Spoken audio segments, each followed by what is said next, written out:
Alright, so I'm going to talk to you about Pink. Not the color pink, not Victoria's Secret pink, but Pink, Alicia Beth Moore Pink, the singer, songwriter, entertainer.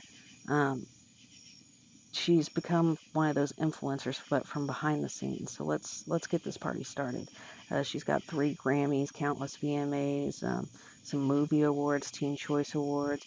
She's got her own star on the Hollywood Walk of Fame, which is kind of a big deal. It takes $40,000 to nominate somebody for that at this point in time, or at least as of 2017. And 2017 VMAs, her daughter basically felt as if she was ugly, and she aimed a speech at her. Basically, Pink is very masculine. She's not changing herself for the world. She's just trying to teach the world to accept more kinds of beauty, and I think that's a huge deal. We need more people to take that stance. She's not afraid to take shots when she feels like somebody is doing something wrong.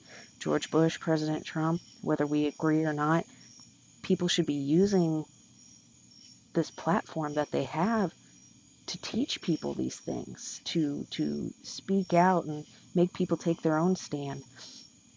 She's an underdog, and she uses that to fuel herself and work harder. She had to convince people to work with her because she's a pop star, and but she's got so much talent. She's not this name like Rihanna or Beyonce, and yet she's sold just as much as they have. She's a warrior for moms everywhere, and you know they need that. She gets attacked regularly for her parenting fails, but you know, every parent's different, and Pink's not afraid to let people know that her parenting's not perfect, but she loves her kids, and that's that.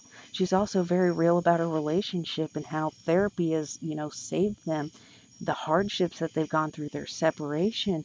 And I think one of the cool things is she asked him to marry her, and, breaking the mold. More people need to see that these famous people are doing things like that. Um, she backs so many different programs. She's an ambassador for UNICEF, Take Back the Night. She supports that. It's against domestic violence and sexual abuse, things that have to do with kids. She's, very big on taking care of kiddos. PETA, I don't agree with, but she's been a vegetarian for a long time, and, that's a big deal. Big thing, LGBTQ.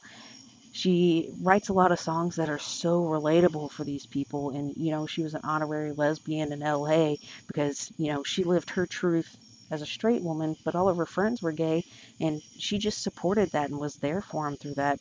And, that's a big deal. She's overcoming fear. She used to be afraid of heights, and here she is in all of her concerts doing these huge trapeze acts and flying over the crowd. And then you have her being a mom. She was scared of that, and I think that's something huge that people can identify with. New moms everywhere struggle with this, and here she is admitting that fear but overcoming it. She came from some family turmoil. Her parents divorced when she was young, and it kind of sent her down a rough path. But she wrote a song, Family Portrait, and it created dialogue for her family, and it created healing.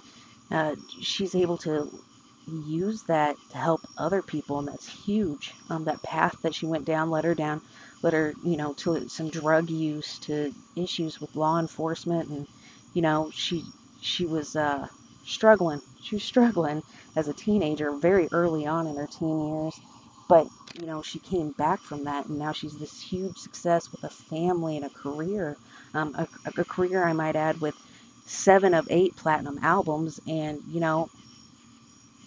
right now, Hurts to Be Human is gold, but it just dropped this year. So, she's had immense success while also taking a stand for things and using her platform to speak out against injustices, racism, any kind of discrimination, excluding people because of, whether they're gay, they're black, things like that. Like, she's not afraid to say stuff. Her dad taught her be true to thine-self, and she lives by that. She's not afraid to laugh at herself. She'll stop in the middle of concerts, and you know, I forgot the lyrics to my song, and then laugh with everybody, and she'll restart it like nothing happened. And that's an amazing quality to have. Not take life too seriously. She lives to inspire people in concerts and make them cry in concerts. There's a quote about this. She's like, I want to make people cry in concerts, not have a number one hit. And I think working for that is one of the most important things. Uh, she doesn't really care about being number one. She cares about how she makes people feel. And then she has this very, uh, she's so confident, but to see her lose it over meeting, being starstruck by her celebrity crush, Johnny Depp, it's so humanizing, and you feel like you can relate to her even though she's a pop star. And then she's had these humble beginnings in fast food, and financial independence was a big deal, but she started that in fast food, not in music. And you kind of think that you can have that success at some point. Pink did, so I can do something with my life, right?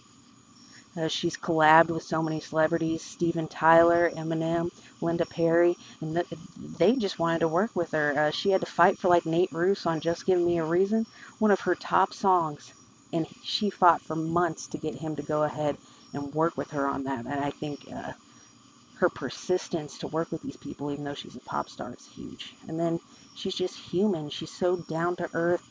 She makes mistakes and she can laugh them off and talk about it. And I think that's just that's the kind of quality we need to see in our pop stars. They have this platform and they need to use it to be more down to earth and not so held so high on that pedestal.